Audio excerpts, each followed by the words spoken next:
Hi, everybody. Welcome. We're here to discuss the arena with CEO Jason. We are opening up the room. If you are so inclined, give it a retweet. Down the bottom, there's a little dialogue box that you can let people know that we're talking with Jason today. We are waiting for the guest of honor here.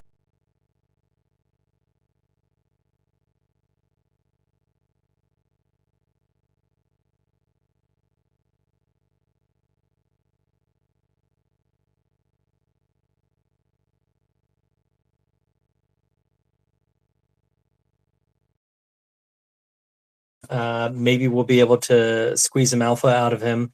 If not, at the very least, we will be reviewing a little bit of the history of where it came from and get some of the roadmap. Though I know a lot of it is public, just get some of the roadmap of what's going to happen with the arena coming forward. Okay, Jason's here. Let me bring him up. I'll invite to co-host so you can have control over speakers as well. And as soon as Jason's up here, I will give him a second to click in and lock in, and then we can get started. Jason, I sent you a co-host invite. I will also send you an invite to speak in addition, in case that didn't work.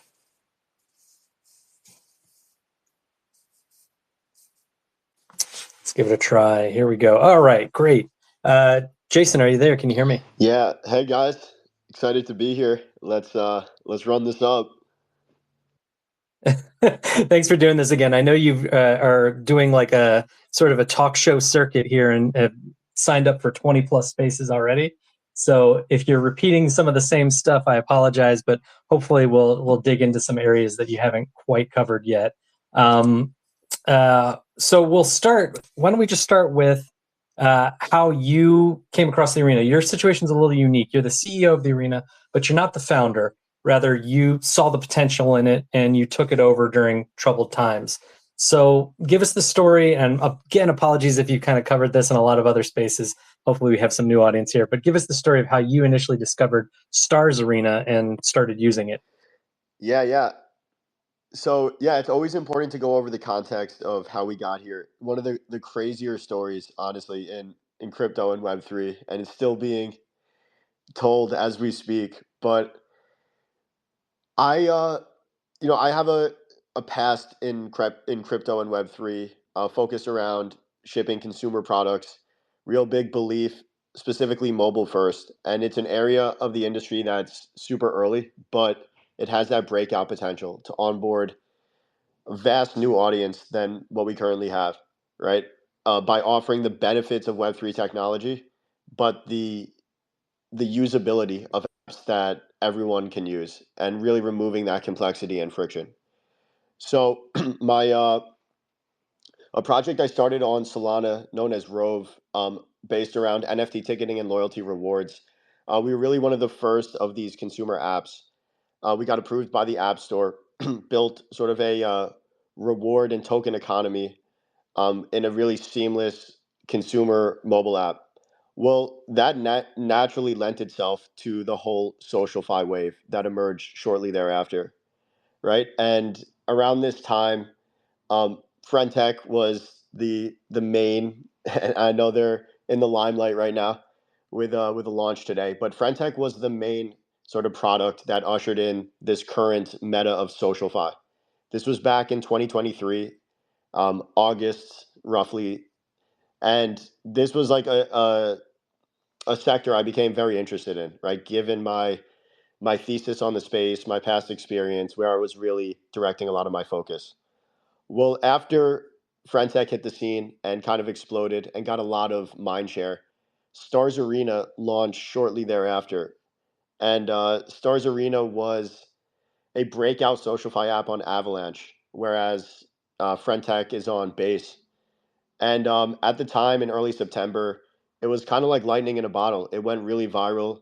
They got a ton of users, over 100,000 in 2 weeks, stealing a lot of mind share from Frentech, migrating a lot of users over. A lot, a lot of these users, it was their first experience in Avalanche. I remember AVAX was like $8 at the time, and when Stars Arena blew up, single-handedly pumped the token to $11 that day. Really just like a crazy time. I became an early user of Stars Arena. And initially, I was playing around with it. I loved the differentiators, the global feed, the simplicity of the product, the stickiness, a lot that we'll probably get into later in the show. But I started getting more and more active, right? At first, it was like an initial interest, and I really started building a following, forming relationships, deploying more capital. So just to kind of, run through the sequence of events because it's all important to how we got here.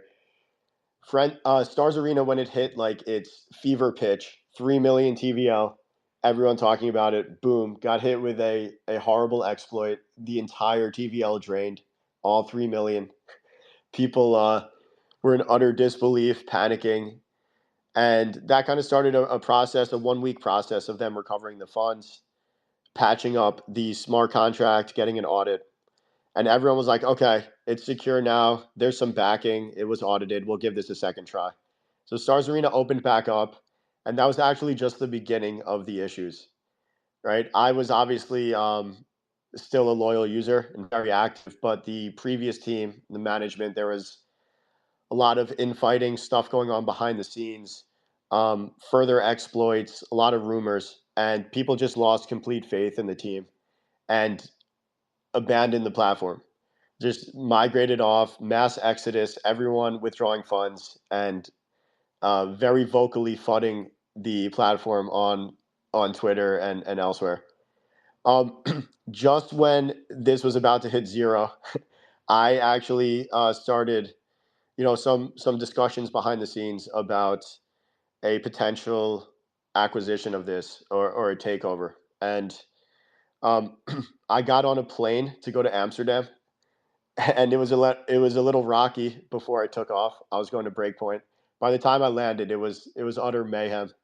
Everyone everyone was leaving, and this was the time where we had to put this deal together very quickly before it was literally zero and there was no hope of coming back. So over the course of 4 days, put together a pretty complicated deal, a lot of moving parts. Was up for 100 straight hours, stayed in my hotel room, and this was very, very public. There were rumors coming out talking about this. At the end of the 4 days, put out a epic post in the arena, and that really started this complete transition. The old team was out. We took ownership over it. It took a little while to migrate all the tech and the code. There were some hiccups during the process, but we fought through it. We started fresh, changed the brand name, changed the identity, and really began the rebuild process from there. Incredible. I know this question has probably been asked a lot, but what was the value in keeping the arena, right? Instead of taking the idea and trying to create a new platform, just kind of using the same concepts, which I know a lot of people also attempted, but you felt there was something clearly very, very valuable in the arena itself and in the lightning that it captured. Can you talk about what that was that you felt was better to take over rather than start afresh? Yeah, so around this time, pretty much everyone who I respect, who I was talking to, told me not to do this. I was hearing very vocal opinions from the community, even directly, like, why would you take this over? Stars Arena's dead. Start something new. Once you lose a community and you lose trust, people's attention span is so short in crypto, right? We all know this. They move on to the next thing. And, there's a lot of risks, liabilities.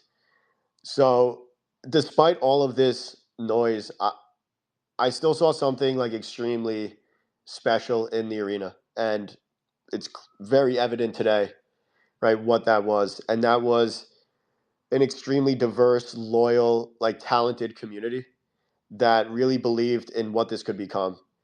And they weren't just sitting here farming an airdrop like they might have been on other apps because it was never clear who was kind of behind the protocol in terms of like investors and support. No one, it was never clear what the points were. So the people that were actually in the arena or Stars Arena at the time had that core group had like an actual belief and wanted to be a part of this future. And I thought that was extremely special. You can't really replicate that, or it's very hard to, right? And I knew like the product could be enhanced. We'd get the security fixed. Um, I have belief in myself, and the team that we put together on the management side. And I just knew that this was something I believed it was worth saving. I started viewing it kind of like a distressed asset, and also like the biggest sort of alpha, right, is where people aren't necessarily looking. So I kind of take a contrarian mindset, when needed, and generally, if there's like a consensus view in the heat of the moment, it's often the truth lies somewhere in between, right? So I kind of had my own vision on what this could become, and I believed it got to a point that it was worth kind of stepping in and making a play on. Excellent. Yeah, it often always comes down to the community, right? If you build a strong community, that's more valuable than anything else, and that's something that brands are always trying to just buy outright if they can. That's why companies get acquired, simply because they have a loyal group of users. Um, After you made this acquisition, did you feel because of that there was like a ticking clock? Did you feel like you had to rush to push things out and get these changes made quickly to keep what was so valuable about it there as much as possible, which is the people using it and the audience? Yeah, 100%. There was a ticking clock from day one. The existing community showed a lot of support during the takeover, and had a lot of belief that this could come back, but they were also, they had a lot of PTSD. Like this was an absolute roller coaster of a platform. Anyone who was there in the early days knows that. So while they were kind of willing to let this play out, there was definitely this very palpable feeling of like we need to move fast here, right? And that is the truth, because the whole thing was dangling by a thread, and there wasn't time to, I guess, take all the preparation that goes into a brand new business or company. So like pretty much this entire rebuild process was building everything in parallel on the fly, right? Bringing in a new team, getting control of the code base, securing the code base, learning the code base, fixing bugs, shipping new features, keeping the community happy, rewarding users, um, thinking of innovative ways to rebuild the brand, right? Regain trust. No one trusted this anymore. No one wanted to come back. They had a very sour taste in their mouth. And then forming bigger partnerships, and also just like forming a future vision and planning for that in the midst of it all. So all of this had to happen in tandem. And yeah, from day one, actually, when we took it over, um, during the transition process of the code, there was another exploit where users lost funds, right? And that made us shut down trading and do a complete migration of the keys during a time when people were already very restless. So like all these things combined, very stressful period, but we got through it. We got stronger because of it. We saw who was kind of here and a true believer after the dust settled, and we rewarded them. And it was a very, I think, important phase for what this would become, because it allowed us to create a really strong foundation and support, because we were tested so many times early on.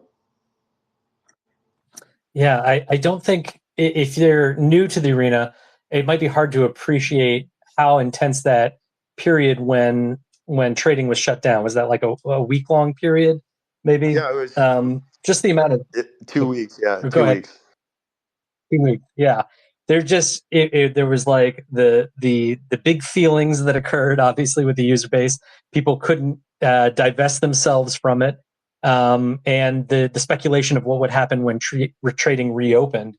It was a pretty intense 2 weeks. What was it like for your team on the other side of that, watching that? Yeah, it was extremely intense. I was in Europe at the time, so I was on a different time zone. And when the thing got exploited again, it was literally like think 3 or 4 a.m. my time, and I was finally getting like my first actual like sleep in a while, and then I woke up to that.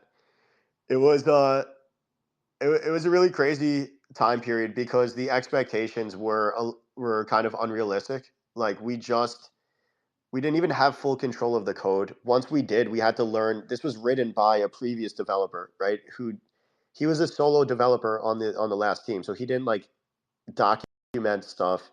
It was just all his work, right? So we had to like decode that. We had to learn it. People are expecting bug fixes, new features.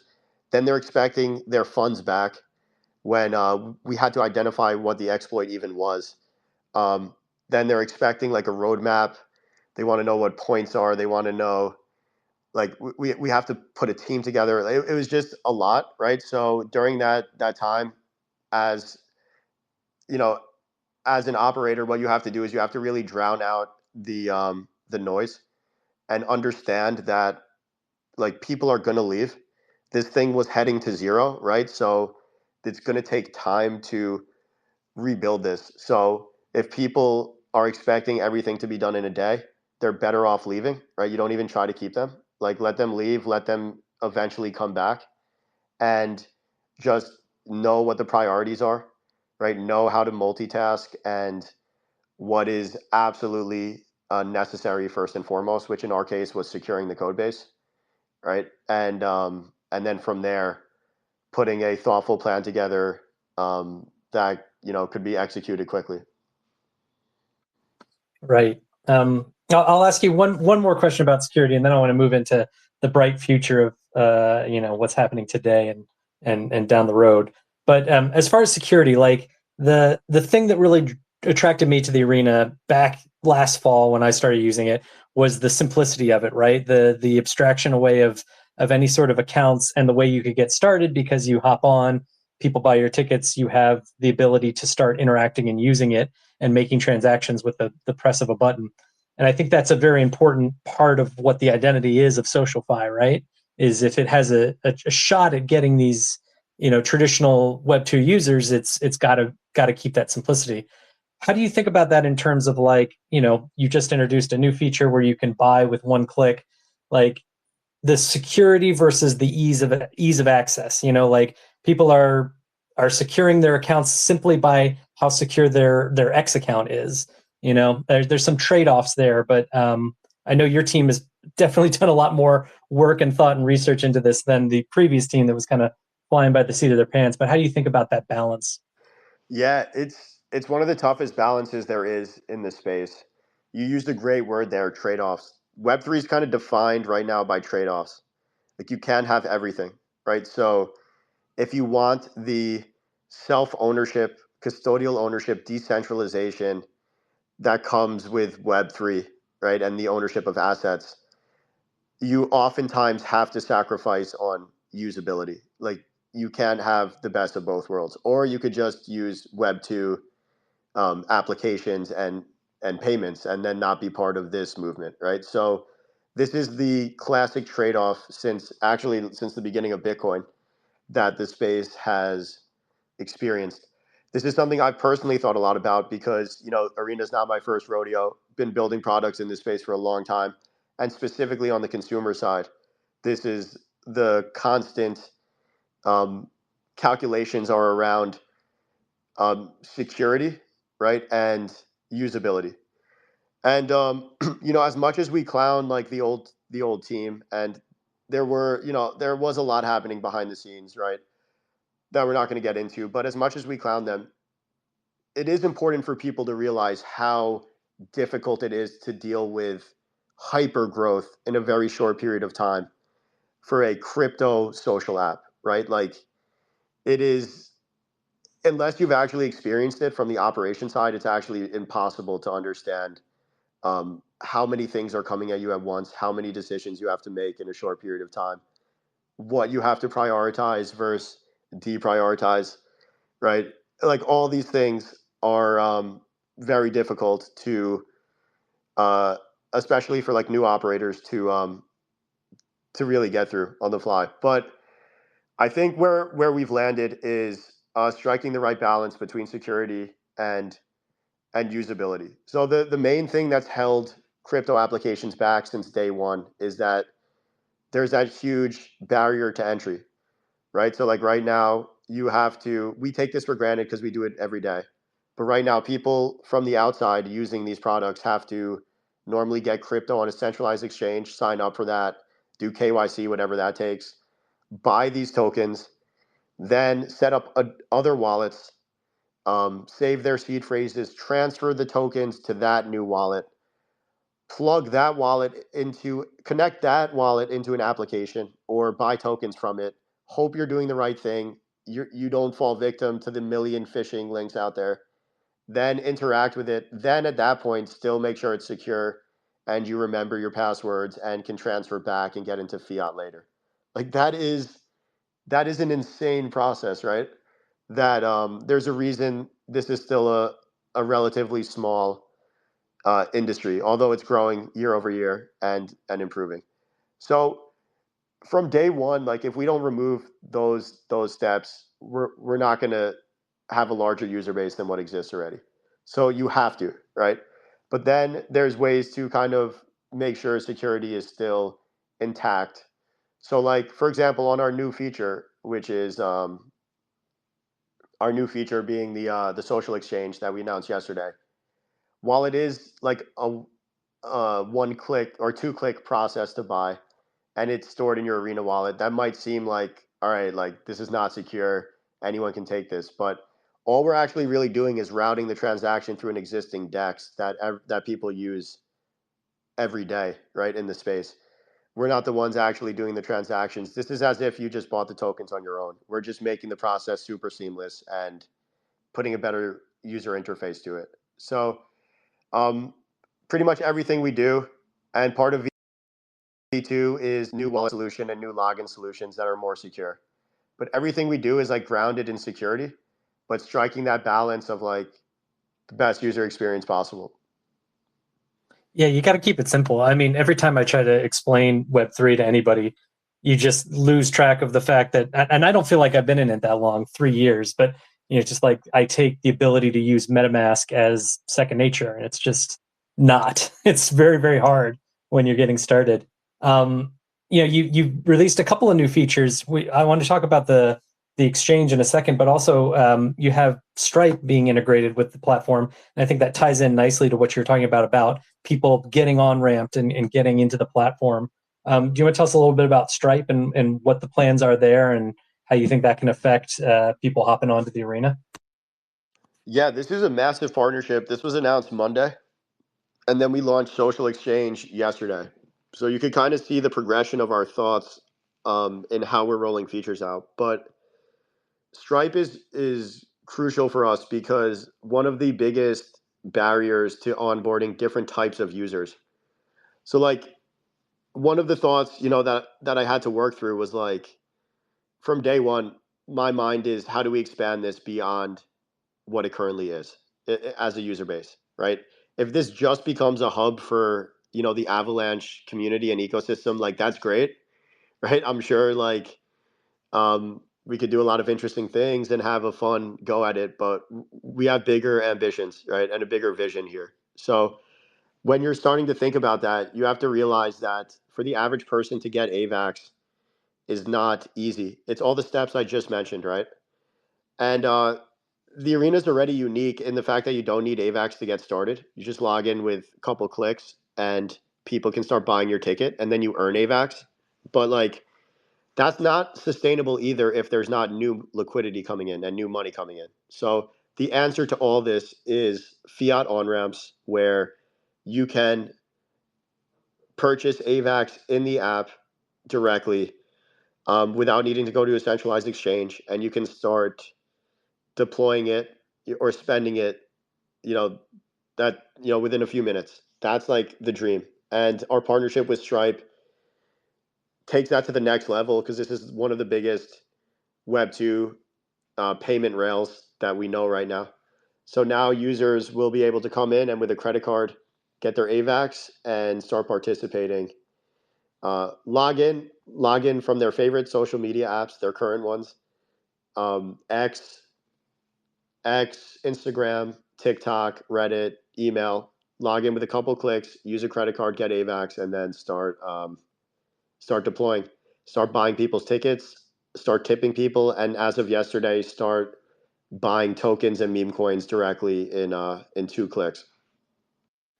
Yeah, it'll be huge for sure. Do you know the timeline on when people will be able to do that? When Stripe will be integrated? Yeah, Stripe's coming within a month from now. The widget will be in the app. This was a big announcement, and Stripe is starting to make some moves in crypto. So we needed to capitalize on that, and yeah, we'll be actually implementing it in a short time frame. Awesome. And will the same mechanic where $ AVAX, you click that one click, that'll take you to the Stripe interface rather than the social exchange? Yeah, we'll have an actual widget in the app where it will say like buy AVAX. But if you want to do it the way you just described, that's another route to get there, which is buy it through the social exchange, and then um, that directs you to Stripe specifically for AVAX. Awesome. Sorry, one last question about Stripe. I think it's really fascinating and kind of got buried a little bit because of the second announcement that came out the next day. But will users be able to off ramp with Stripe? I think that's something that is going to be important to people who have never used it before to show that you can actually get money out. Will that be a capability that Stripe provides? Admittedly, we haven't dug fully into that aspect of it yet. We were more concerned with the on ramp because that's where their focus is right now. You still have to go through a KYC process with them, but you can purchase crypto. I don't think they're as um, they're a little more reluctant to do the off ramping part because then that requires them to track exactly where the crypto came from, and I don't think they have the infrastructure to do that yet. So um, as the Totally. payment provider, they're just handling the on ramp for us, and then Mhm. when users want to cash out, they will have to move their AVAX to a centralized exchange. Well, it's a good excuse to force them to learn crypto and kind of get onto our into our world there. So I like that. Um, You mentioned that you're expanding it. This is a feature that I've seen talked about quite a bit, but like the ability to come in from other apps because there are huge TikTok influencers, huge Instagram influencers. So I'm very excited for the arena that will be happening. That people will be able to come in from there. How are you guys dealing with potential like username conflicts? So if somebody has one username on Twitter and is already registered, but somebody else comes in from TikTok and has that same username over there.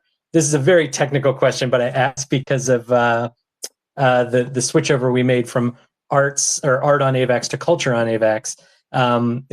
It was a curious thing for how that was handled um, going forward. Yeah, great question. So the way we're kind of approaching this is since there's multiple. All right, so I have a lot of experience with these sorts of social wallet logins from my days, my the early days of Rove and how we built that. And one of the issues is just to get a little technical with you guys, right? But with these different authentication wallets in Web3, there's a bunch of them. There's Privy, there's Web3 Auth, there's Halliday. You guys have probably heard about some of these or used them. The main issue with these is it just links your wallet to the authentication system you use to log in, right? So if I'm using the same app and one day I use my Gmail to log in and I deploy a ton of crypto and it's sitting in that wallet, if I log into the very same app the next day and I use a different login, so I don't use my Gmail, let's say I connect my X, I'm now considered, even though I'm the same person, it's now a brand new wallet that shows zero. And all of my crypto is on the other one that I logged in through Gmail. And you could imagine like the issues that could arise here if people log in with a different login, from one day to the next and they think all their crypto's gone. The reality is it's different wallets being created. So we're coming up with a more this was a huge pain point that I identified it early on. So we're kind of coming up with a custom solution here where the goal is that each user has a unique user ID. Okay, so if you're in the app, you have a user ID within Arena that we recognize is you. From there, you can attach all of these different logins, right? So you could attach your X, your Instagram, your Reddit, right? Your TikTok, any login option that we add, you could attach to your user ID, but it doesn't fundamentally change who you are or what your wallet is, right? And that's a big unlock. No one even thinks about these details, but like this is what goes into like the final products that you guys see. So yeah, like what's going to happen is you can have these different usernames attached to your user ID, but there's actually like one central handle that you will pick for the arena that will be consistent despite how you choose to log in. And that's how we overcome like these issues I described. Awesome. Yeah, I in prep for this interview, I kind of did a little experiment because of that name change. So when I changed the name from Art on Avex to Culture on Avex, a plan change that happened on the first of the year, I immediately went and re-reserved Art on Avex under a different account, just so somebody didn't come in and take it and start trying to spoof as us and run scams. So this week I was like, what happens if I try to log in as Art on Avex? I went in there and tried to click in and authorize app, but it just kept bumping me out. It wouldn't let me log in. So that was sort of the genesis of that question, was just a little curious experiment. Um, let's talk a little bit about tickets, if we can. This is one of my favorite topics. I know that the arena is very self-referential, very meta right now, although I'm seeing sort of some change into like a generalized social platform, which is, I think, the goal and where it's heading. But how do you feel about the role of tickets on the platform generally? How do you see them being useful for creators and for the holders of those tickets? Yeah, so the tickets are what I believe. uh, Tickets are a massive unlock in SocialFi that are extremely innovative, right? The concept of bonding curves. Actually going to put a tweet out soon about like how we got here with bonding curves, the evolution of the space, and it's actually like super interesting when you take a meta approach to it. But there's like, I don't believe the first iteration of these were kind of used correctly, right? So like the point of a ticket is supposed to be the ability to bet on creators early, which they fill that purpose and get access to their rooms. And since there's a bonding curve, they're liquid.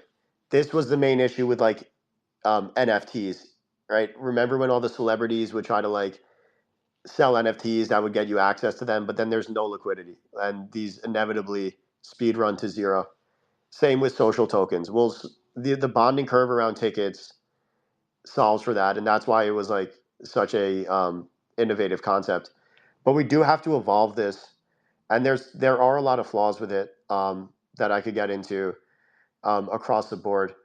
But like I think one of the weirdest concepts that's forming is like, if you think about a social fi platform, it's just supposed to provide the tools and the infrastructure for these interactions to happen on top of it. So it's a social network at heart. Yet if there's this concept of TVL as the metric that really matters, which is like how much capital is locked in tickets. And then if that goes down, they tend to blame the platform or the team. Whereas it should be up to the creator that you're holding their ticket to keep the value of their ticket up, right? So if I'm selling someone's ticket, it like I shouldn't necessarily be. It's not like a testament to it shouldn't be a testament to the platform, right? It should be like, I don't see value in holding this person's ticket. I may not have value in accessing them directly anymore, or maybe like it's at a price where I want to get out. The reason that I think this is because there hasn't been an ability for people to get exposure to the platform in any ways beyond tickets up until now, right? So like, if you believe in the future of the arena and you see what we're shipping and you like the vision and you think we could execute on it. You're like, damn, how do I get in on this early? Right. And the only way for the public to do that right now is to buy people's tickets. But that doesn't actually not necessarily um, map one to one in like the progress we're making. I'll give a perfect example of that. We announced a partnership with Stripe, right? And then and a social exchange this week. Yet, some tickets sold off. So it doesn't correspond one to one with the actual progress that the platform's making, right? So I don't necessarily think that these are used for their actual intended purpose as of yet because there isn't enough infrastructure around them. And people are looking to get exposure to the platform through tickets rather than use tickets for their intended purpose. So there's other issues as well, but we're solving all of these with V2. And what I think is amazing about crypto and tokenized ecosystems is you can actually release assets that align the interests of the platform and the users.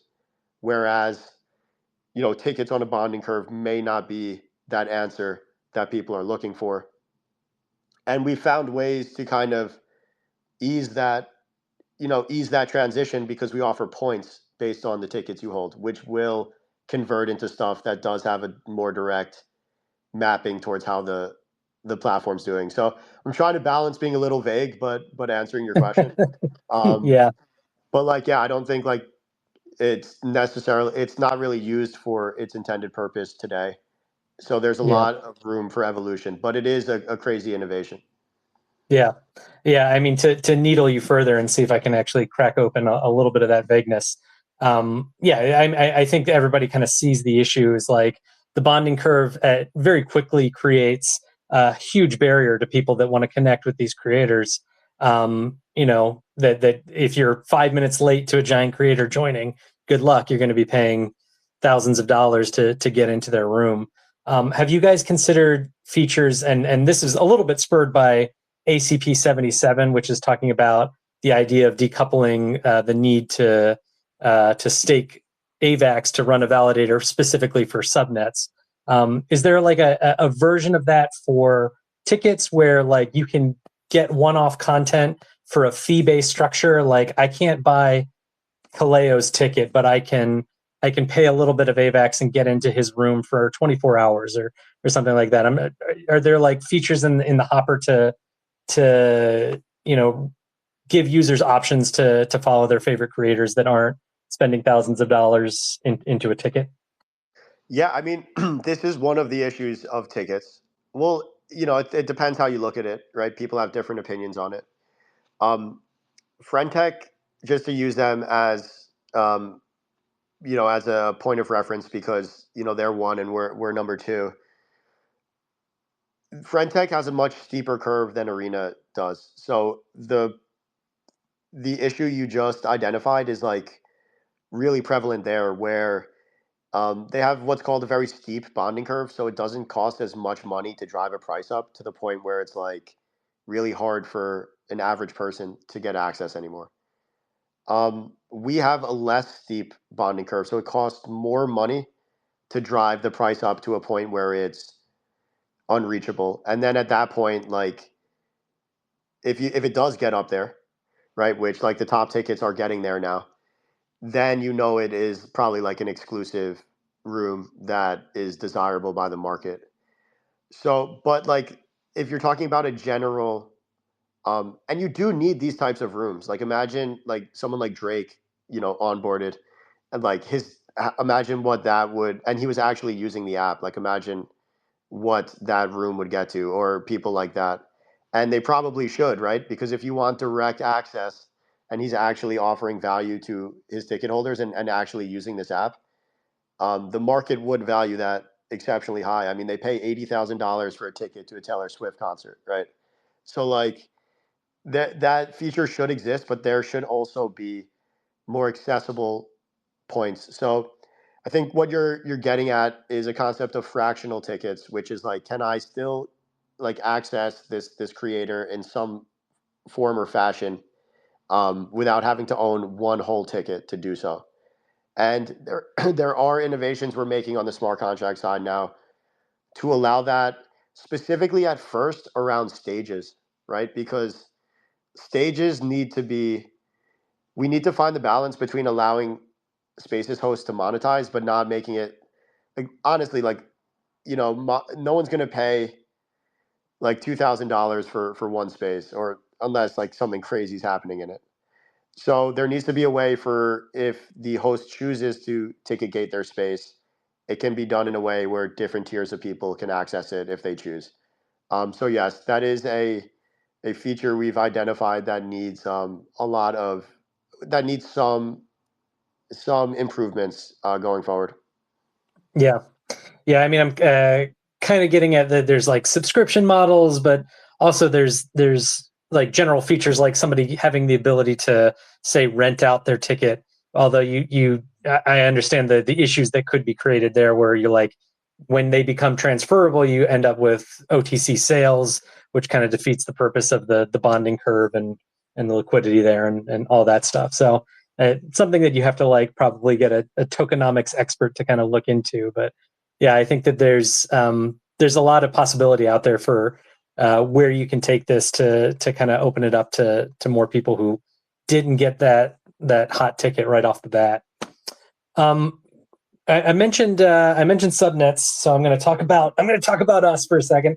Any thoughts on a subnet? Any use for a subnet? Would you guys consider in the future, especially with your token forthcoming that could be used as gas for that subnet? What do you guys have in mind in terms of creating your own arena chain or sticking around on the AVAX C chain? Yeah. We actually we publicly kind of telegraphed our approach here in the first Medium article when we announced Arena, the token, around a month or so ago.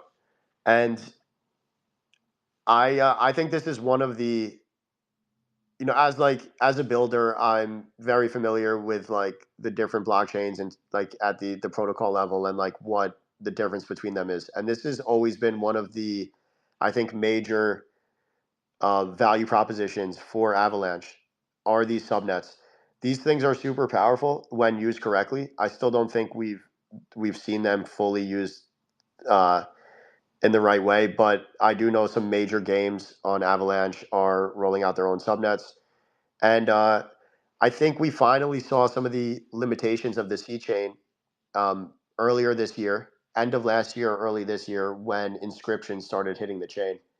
And there was a time where this was right around when we rolled out the OG badge, so it distracted people. But like everyone will still remember, there were days where you couldn't trade on the arena during inscriptions because the gas fees were like all out of whack, and every transaction was failing. And around that time, um, we were like, the C chain clearly isn't. It's potentially not suitable for what this could become.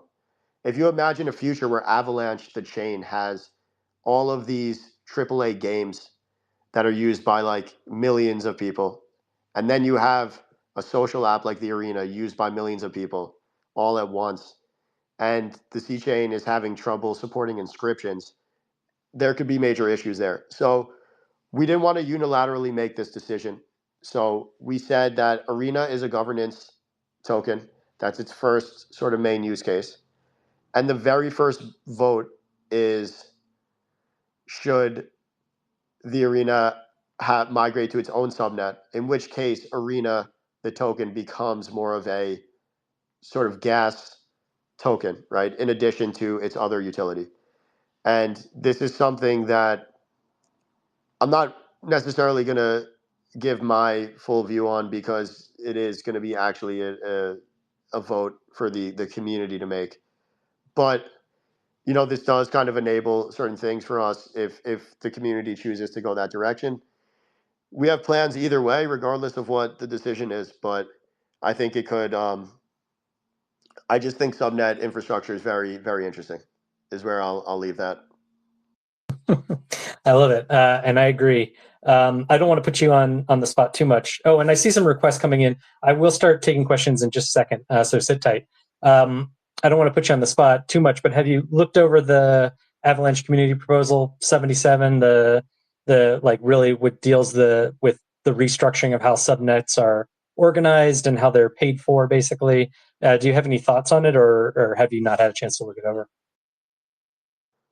Yeah, I haven't like read the full thing, but I've been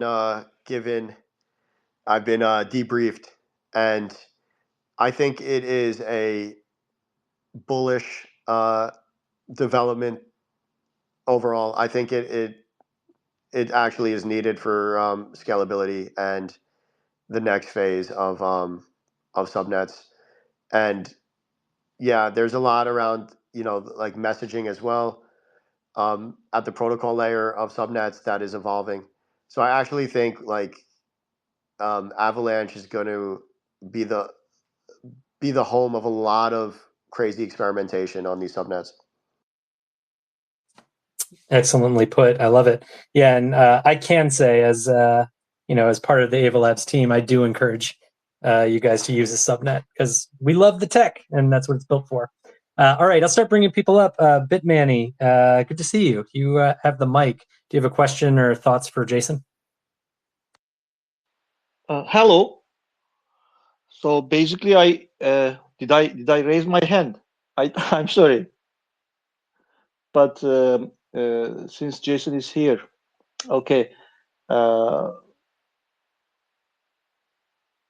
well, one thing about ticketing, the spread of ask and bid is a bit wide, right? Is there any uh, opinion for the future of this? Yes, great question. It's a massive spread, and it's something that makes it difficult to trade in volume for people unless they're trying to earn points. We're doing First off, don't believe that this is a sustainable model long term at these fees, unless so much new liquidity is entering the platform that it just sustains. But even then, like um, this is not something that is sustainable. It does need to change. We're lowering the overall spread. Okay, so right now, um, the spread is 10% both ways. Okay, and Arena has some of the highest portion of that going to creators and some of the lowest portion going to the platform out of the other SocialFi apps. The reason that it is 10% both ways, guys, is not just because the platform's charging you 10%. It's because 7% of that is going to the creators, right? The person whose ticket you're buying or selling, which incentivizes them to make more content and get more volume. 2% is going to the platform, and then 1% is going to referrals. And we're actually one of the only apps right now in the SocialFi space that gives direct sort of crypto for referrals. So that's why the spread exists as it does. But we mentioned earlier we were going to move this down to 7.5%. It was difficult to do that in V1 because of the smart contract. But since we're overhauling that with V2 anyway, um, our first change is to reduce this down by 25% across the board. That will apply to each category. Um, and then from there, right, there still needs to be more um, evolution. And I don't want us as a protocol, like, I also don't want our only form of monetization to come from ticket trading, which is why we're introducing new features, expanding the list of creator tools. All of this in the long run will drive down fees for users and give them more optionality. All right, thanks a lot. Excellent question, but Manny, thank you. We had another person come up, ShivDev, but I think we've lost him. If you're out there, please go ahead and request again. I'll bring you up. If anybody else wants to come up, ask a question, give thoughts, please feel free. Jason's being very generous with his time to be here, and we've got just a couple more minutes with him. While we're waiting for the next question, who came up with SocialFi Exchange, aka SEX, SEX? Because it's goddamn brilliant. Somebody on your team figure that one out, or Yeah, that was me. I actually wasn't thinking of Um, it's actually a coincidence that this turned out to be sex, but I was thinking more of like how what's a name for this that accurately identifies what it's trying to accomplish, and that is a social exchange, right? It's an exchange embedded behind a social interface that allows the actual influencers and creators that are promoting the projects to monetize. So it's a revolutionary concept, hilarious name. I hope it catches on. We have a lot of new tokens we're adding. It will be multi-chain as well, and we're going to have some onboarding campaigns around it. Um, we strike this balance also. Like everyone's like, when they want new features. A feature like this would have been best to roll out when the market picks back up and people are like trying to ape into meme coins again. We rolled it out during a pullback when people aren't really trading as much, right? But then people want new features and it's ready to go. So at this point, I'm sort of the mindset of shipping stuff when we're ready and it fits into our roadmap versus trying to time it perfectly. I do think this feature is going to get a lot of adoption as we expand the tokens and the market picks up and people are trading more and we start really doing some campaigns around it. Excellent. Well, kudos on the naming. When it goes mainstream, I know it's going to be rebranded to like SFX or something. But for now, we get to enjoy the sex. I have a couple more questions. I see you guys. You don't need to raise your hands quite yet. I'm going to go to Max Leverage, then Nugs, then Brandon. So Max, Mike is yours. Do you have a question? Yeah, I got a question for Jason. Thanks for having me. Have you considered fractional tickets, which I think will reduce the barrier for entry for newcomers? Oh no, I see Jason is reconnecting. We might have lost him just a second here. Jason, are you there? Let me add you as a speaker again. Maybe he didn't like my question. Yeah, it could have been that. It could have been indeed. I know he touched briefly on fractional tickets a few minutes ago, but you might be fresh to the space, so I understand. Hey, Max. Yes. Yeah, we did hit on this. So you could definitely replay it. But yeah, the answer is yes. It's something we're exploring right now. And Oh, that's awesome. yeah. Okay, sorry I missed that. And thanks again for having me up here. And best of luck with the new iteration. I'll be there with you, brother. Nice. Much love, Thank you Max. for coming up. Thanks for the question. All right, Nugs, you're up next. Yeah, hi. Mic check? Yep, you're good. Okay, sounds good. Sorry, I'm in the car right now. Question. So, in regards to, I've been trying to onboard friends who are not big people into Web3 or crypto in general, but as far as like the idea of SocialFi or just any of these new D apps coming out, rewards, anything culturally connecting through X, the hardest part for them to understand the wallet situation and like understanding that's like a bank account, but it's not, right? It's something that you hold. There's nothing really guarding or protecting you. And so the biggest thing is how can the arena, if I wanted to have a friend join, and I know you, like you said before, is you already have a wallet, but have you thought about like partnering up with Core or like a separate entity to like help with that understanding past just the arena? Yeah. Great question, Nugs. And guys, big shout out to Nugs because he was one of the sponsors of the March Madness prize pool with Meow. But yeah, so I mean, I do agree with you that this is something that it's hard to. It is one of those barriers to entry, and it's hard for newcomers into the space to really fully grasp what this is and the implications of it. I do tend to think like centralized exchanges are starting to do a good job with it. I think social apps like us in general are doing a pretty good job at it because it's just an icon at the bottom of a social feed. just like any other button. And there you have different types of assets. But there does need to be more education, and it hasn't been super high on our priority list before in terms of like educating before we've built the infrastructure around it. The start of that was like Stripe and like starting to make this really appealing to the masses. Then we're gonna like really hone in on like educational pieces and I guess optimizing everything. Yeah, and I guess that's I mean, more so bringing to light is I just have a difficult time with my friends and my friend group, and I mean they're pretty smart individuals. They're not.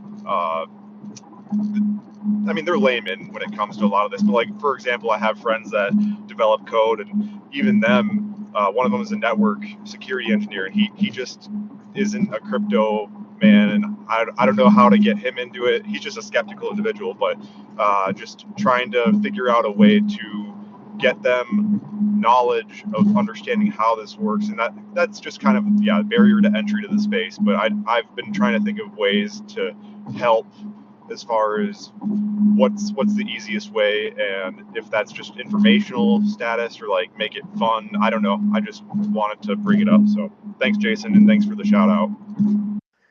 Definitely not. It's something I think, the space has to.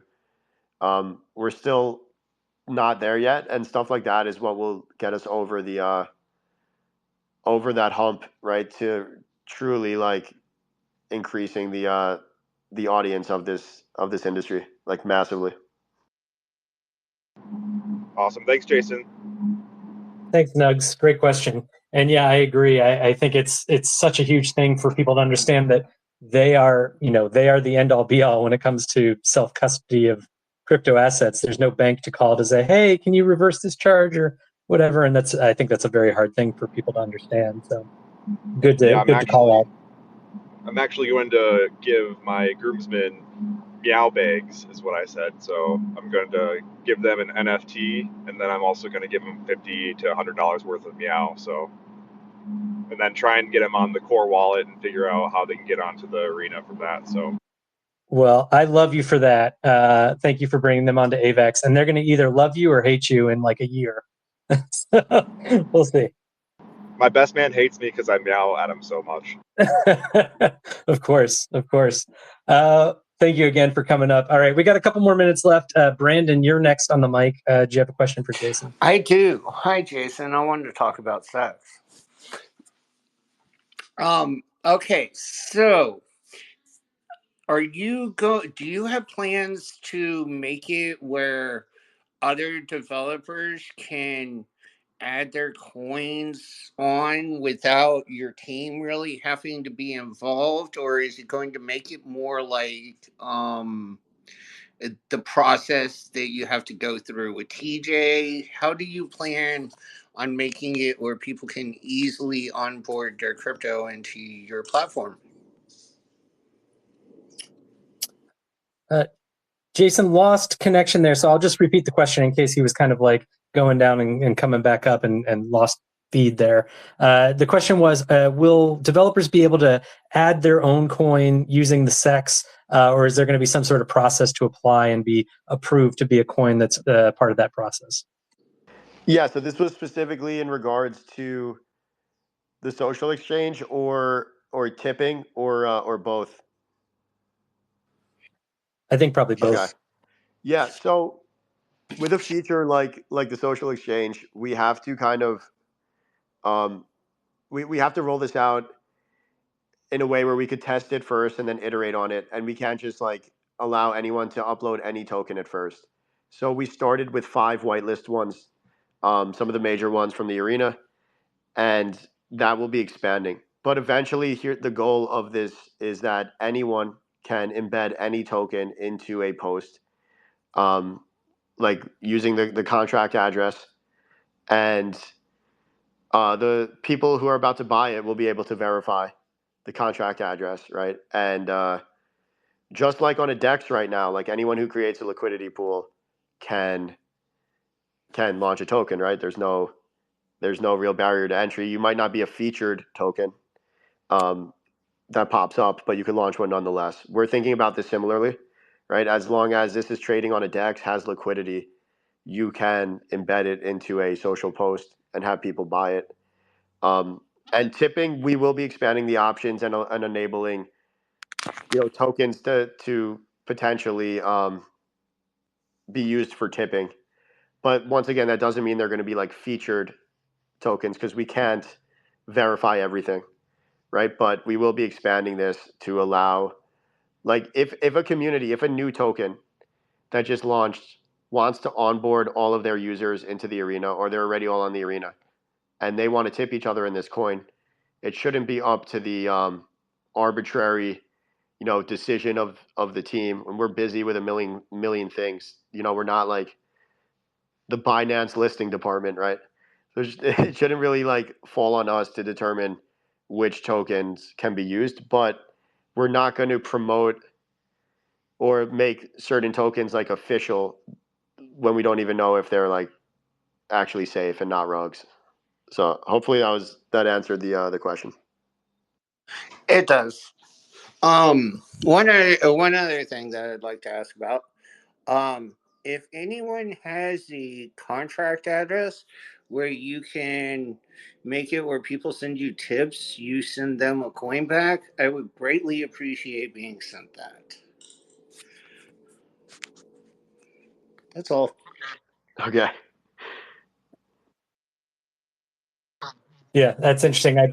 You're talking about the automatic cock exchange, I believe, where you can send AVAX and I'll send back cock, that sort of thing. Yes. That's a good question for that team. I don't know. Yeah. I mean, that is what the social exchange is, right? Like you're essentially buying with AVAX instead of tipping. So we've kind of removed that process. So you could use that as we start expanding the list of tokens that will be included. Yeah, I'm launching a token Saturday, so I was hoping that I could get on there quickly, and I know y'all are really busy. Oh, So. got it. Yeah, so if you're launching a new token and you want to do it through the arena, by the way, shout outs for doing this. I think that's a smart move for distribution. You can reach out to Pythonomics is the developer for No Chill who built that initially. And then Doc Bad Touch built a bunch of these also in the arena. And he's willing to kind of, I can't guarantee that they'd be, that they'll answer you, but that's who I would go to for those. Awesome. Thank you so much. Thank you, Brandon. Jason, you got a couple more minutes? We have another question if you do. Yeah. I set aside a little time for this. So happy to answer everything. Excellent.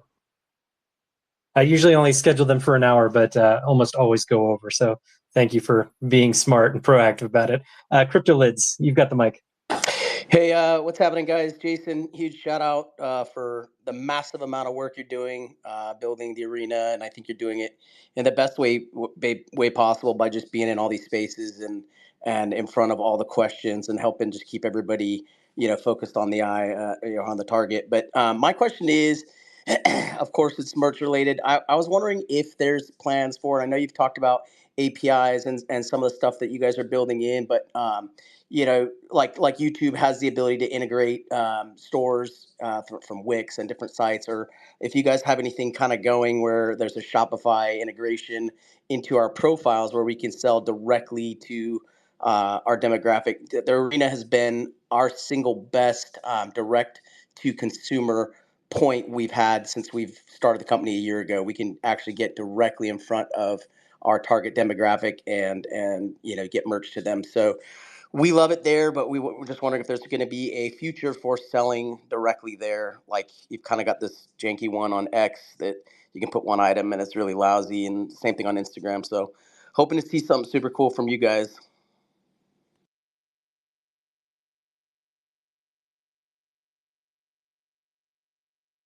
You there, Jason? You're muted on mine. Yeah, sorry. I didn't want to interrupt. I actually dropped you a DM. I wasn't able to hear Crypto Lids, so I was hoping you could repeat the question after. I will listen back though. To what he said.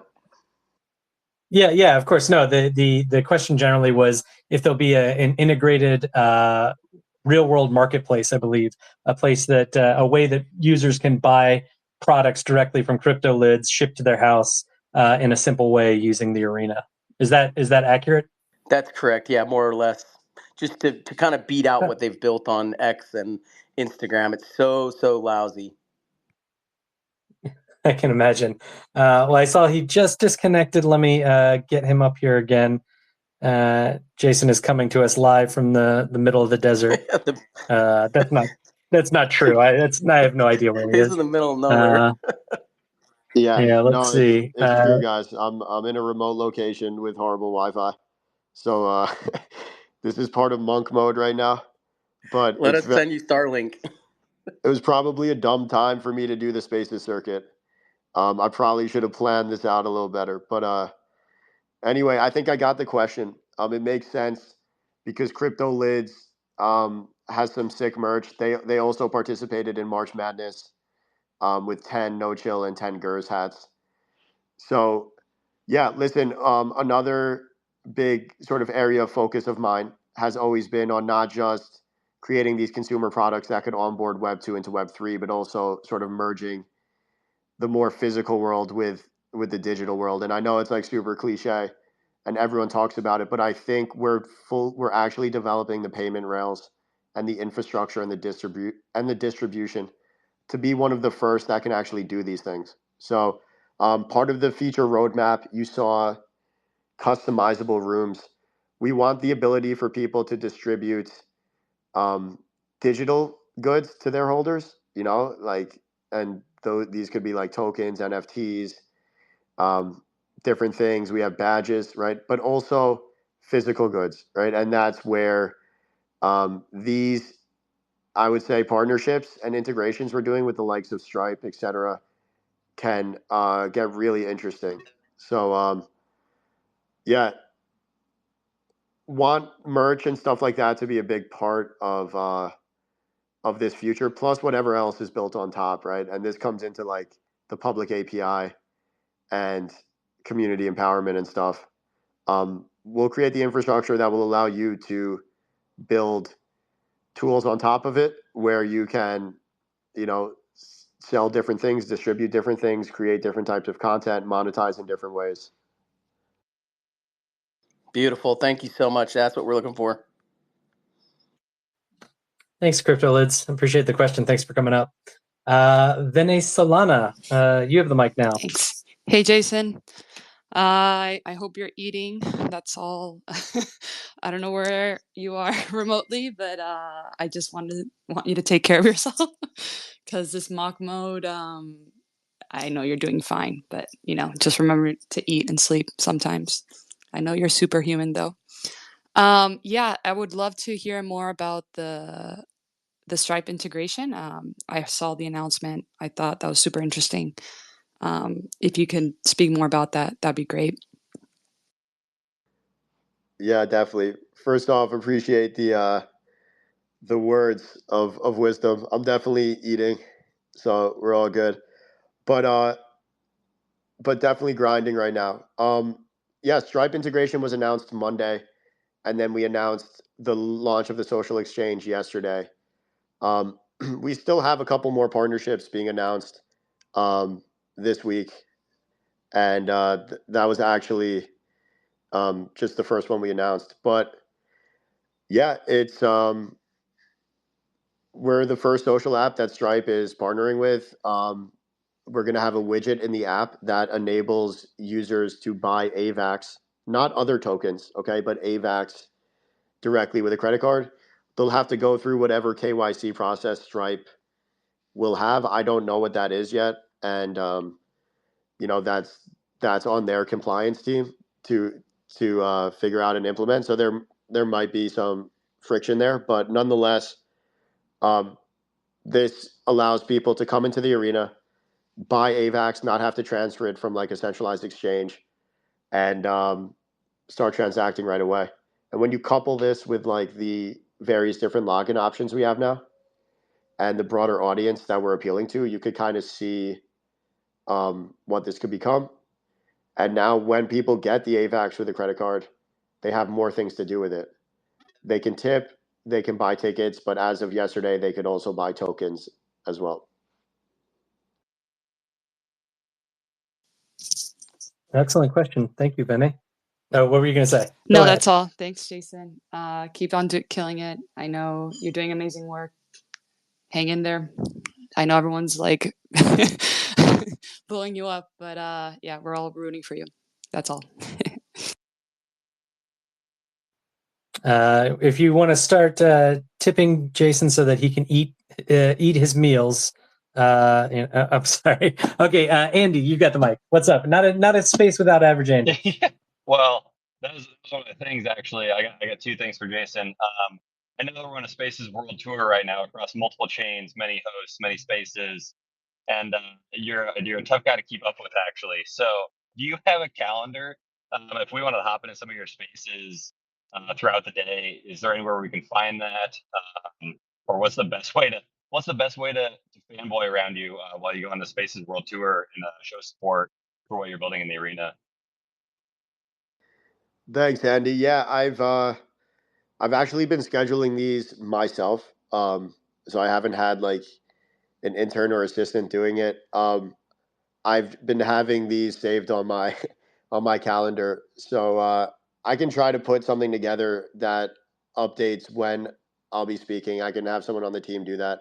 The reason I've been doing it this way is because there's a strategy to this. Obviously, like the awareness that can be spread right now at a very important time is huge, but also I want to start forming a lot of relationships with Spaces hosts because of our upcoming Stages feature, and letting them know why that will be the best place for them to continue to grow their Stages audience. And so far, I'd say it's pretty much, at least what I'm being told, like a 100% success rate of hopping on someone's space and then talking to them after and saying they'll be one of the first to use Stages when we're live. So this is all strategic, and we're hitting multiple chains and communities for a reason. Yeah, for sure, man. And, I think you already know this, but I will be the number one Stages host on all of the arena. It's not even a question. I will outdo Hodl 10x. I will take down and slay the chicken botcast.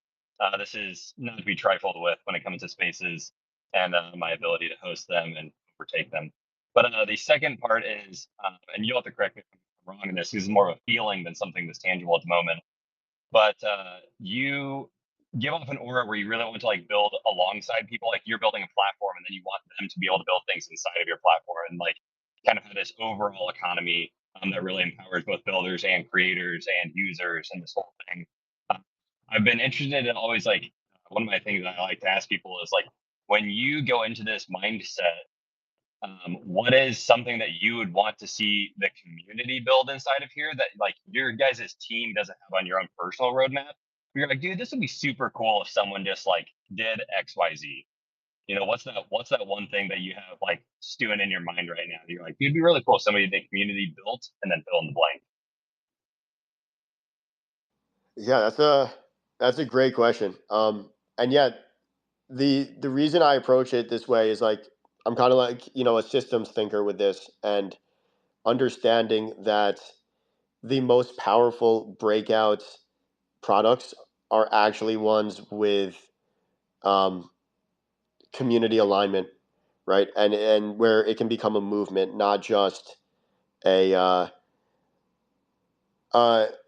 ongoing continuation of this Web 2 mindset of closed sourcing everything and retaining all value and just shipping when with what they believe is right.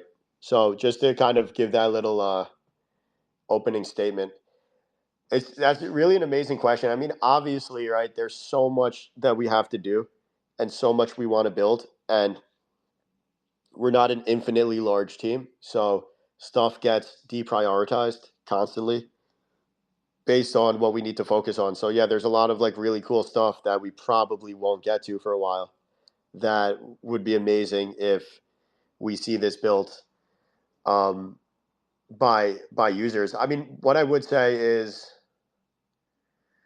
first off, like I'm just really interested All right. So part of our focus, part of my belief, and I have this really like core belief that like what's so cool about layer ones is the ability to create the infrastructure and tools, and then you don't even know what type of crazy shit will be built on top, right? Just look at any layer one blockchain. Just even take Avalanche, for example. I know that when this was being created, they couldn't envision some of the dApps and use cases that were on top of it. So I'm a core believer that if we can apply that to SocialFi and we create this incredible social interface, we have network effects, we have in-app monetization, right? That people will take that and run with it. And not only do I kind of envision this sort of layer one SocialFi concept, but also like our own sort of app store type concept as well, on top of the arena. And this is where stuff could get really crazy. But I would say one feature that we're not ready to roll out, and we won't be probably for a little while, nor would it necessarily make sense in our roadmap. But like if community members wanted to take this on, would be stuff more around streaming, right? We have a lot of streamers in the app, and obviously these are bigger builds, right? And it requires a lot of bandwidth to do this, but stuff around streaming, we have it on our roadmap. We will focus on it when it's right to do it in terms of product development and onboarding and go to market. But if any of the existing streamers want to build stuff like that directly into the app where they could start doing their streaming there rather than the other platforms they use, once again, it's a tall task, but that would be something I think would be really cool to see the community build. Other than that, probably there's stuff that like you guys are going to create that I'm not even thinking about. Like I'll just use a perfect example. When the community members created in-app tipping exchanges, which we talked about already, where you tip. This was like the first iteration of the social exchange, where you tip a profile, and it sends to your wallet either tokens or NFTs, or like you're minting an NFT. That was like a crazy innovation that was completely community built and driven. Stuff like that.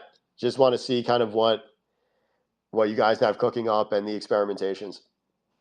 Yeah, because I know that, obviously, me and my team are really big into the spaces, stuff with Audio Forge, and so we're looking obviously immediately to integrate this. We did a complete overhaul of the back end to make sure that we were able to take on loads from outside sources other than Twitter, because I think that's really important for visibility of creators, as well as just making sure that all of the information is available. So I know that we look forward to working alongside you guys and hopping on your calendar at some point to get that nailed down. But I know that we plan on visibility in spaces as a huge thing right now, and I think that is likely going to be a problem. Once you guys get a lot of posts as well, and solving those sort of problems that we've already nailed down and doing our part with the build cycle. It's just something we look forward to, is building in tandem, versus building against somebody. So look forward to hopefully hopping on the call with you guys sometime and hashing that out, especially if you keep talking about these stages more frequently. So I just feel in my bones that they're very close. My spidey senses are tingling. Much love, Andy. Sorry I haven't been able to hop on a call with you, but I will answer the DMs. Oh, it's all good, dude. I see how many spaces you do a day. It's kind of my job to know those kind of things. So I already know what your calendar looks like right after you do it. Excellent. Thank you for hopping up. Thanks for the question, Andy. Yeah, there's no greater advertisement for a new platform than just hosting a spaces and dealing with the things that happen during it. So yeah, I think everybody's definitely looking forward to stages. I have no more requests up. I'll give anybody a last chance if they want to pop up, ask something, say hello. Please get your requests in now or forever hold your peace. In the meantime, I do have a question. This is a spaces first for Culture on AVAX. I have a question from the Avalanche intern that was DM'd to me, asking about when are you going to up your megabyte upload limits for video so that he can drop his bangers in full resolution. What a question. Yeah, so we're going to do that soon. Okay, obviously that adds a lot of costs on the infrastructure side, and it's something that can be easily abused. So, like, part of the decisions around product have to go alongside like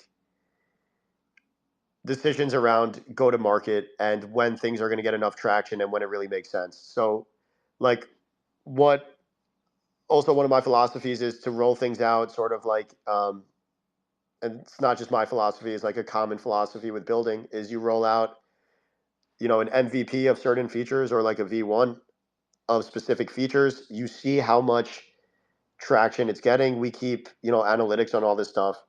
And if it's in extremely high demand, then you allocate the resources to expand upon that. If it's something that's not getting the traction that you hoped for, then you allocate resources elsewhere, right? And videos have been pretty consistent for us. Like users like them. It adds a new form of content. When we took videos weren't enabled when I took this over. For the record, it was static images and text. That was one of the first things we added. But we haven't seen like a crazy like new spike in video uploads. But maybe that is because the file size limit is too low. But regardless, it is something we're going to add. But like keep in mind, like stages and all these new things we're adding all come with additional considerations as well. So we're not at the scale of X yet or your favorite Web2 social app, although we will be, but we're not there just yet. Love it. Excellent question. Thank you, intern. Get back to work now. Last question before we let you go. This is just a personal theory of mine. It's a conspiracy theory. Are you guys working in cahoots with the FriendTech social team to just drive attention towards SocialFi? It's all a big ruse, right? You guys are buds. I can't comment on that, although it's been entertaining to say the least. But yeah, they're going a little rogue right now. We do have a lot for the culture in the arena though. Like as you said, we now have the sex, right? The best sex is in the arena. We have 69 arena tokens per point. That was not I actually deliberately constructed that. So we got a lot, a lot for the culture in here. But in general, I think we're focused on actually building stuff. And I have no idea where FriendTech's head is right now. I know they have a launch today. We'll see how that goes. But yeah, we're having fun with them right now. Good. Yeah. And it was entertaining to watch. Everybody was kind of losing it yesterday, I feel like, on X. Not just in the crypto sphere. There was like Deion Sanders was going nuts and like taking shots at college kids. It was wild. It was a wild day. I think that's a great place to end it. Thank you for coming in. I'll make a quick announcement with regards to Ava Labs on the arena. I just found out that we are able to start tipping again. So I will go back and start doing that as Culture on AVAX and as gaming on AVAX. I have some funds, whatever funds come in from ticket trading, we're going to try to tip back to users, especially users that are creating content there. In Culture Case, maybe it's like roundups of NFTs or things about your favorite artists. I'm going to try to find stuff like that. And then, of course, gaming on the gaming side, it's about gaming content. So just a heads up that I'm going to try to get back in there with those two accounts. Again, Jason, thank you so much for coming. I want to thank everybody for listening. I want to thank our speakers, Bitmanny, Max Leverage, Nugs, Brandon, CryptoLids, Vinny Solana, Average Andy, and of course the Avalanche intern for his text write-in question. Jason, you are the guest of honor. Is there anything that you want to say to kind of close us out? No, thank you for having me. I was very excited about this space. I think you guys are doing great work. The on the Avalanche arts and culture side, I think I'll always say this. This is one of the strongest communities in all of crypto is the Avalanche ecosystem. And I'm hoping we can be that central hub to keep expanding that and start onboarding, just since the takeover, I obviously have a multi-chain background. Some of the people that I've onboarded, I know this because personally talked to them after. They're like, I had no idea how much was happening on Avalanche and how cool this ecosystem is. So stuff like this is, really important to, not just us as an app on top, right, but for the underlying blockchain. So I just wanted to give a shout out to you guys doing an amazing job. And we have a lot coming out. We have a very sort of like strategically planned release, and roadmap, and you could kind of start piecing it together based on the things that we roll out and when we announce it. But I know everyone wants more information on the Arena token, um, which we will be providing. Okay. And, just the rest can be found on that V2 Medium article we put out, which had a product roadmap of 19 features. We've already shipped a few of them, right? One was the fiat on ramp with Stripe, the announcement. Another was the public API, which we shipped already. And then we talked about the social exchange, which just came out yesterday. All right, so that's already 3 down in a week. I know we're still getting the wins, but a lot of excitement to come, guys. And I promise we'll keep delivering for you guys and making this as strong a platform as it can be. Excellent. And quick plug, when are you on a Spaces next, in case people want to pop up and talk to you Yeah, then? I think I have another one today in a couple hours. I need to Oh, confirm goodness. that. And then I have a bunch tomorrow. But we'll have to got to get a bunch done before that space. So I'm probably going to be hard to reach for the next few hours. But yeah, guys, I will, now that I know people want to go with me on this circuit, I hope I don't get too redundant, but like every host asks me some of the same questions to start. Actually, arts and culture asked the most new questions that I've had, but I can't promise it won't get boring. If you literally, there's 40 spaces total that I've scheduled, so it's probably going to be a lot of redundant information, but appreciate the support for those who want to go on the circuit with me. So I'll try to have one of the assistants put a schedule together where you guys can try to tune in when you're free. That'd be super helpful. All right. Thank you again. I'll let you go so you can get back to work, and really appreciate you being with Thanks. us. Take care. Have a great rest of your Thanks, Thursday. everyone. Great to be here. Hope to see you in the arena. See you in the arena.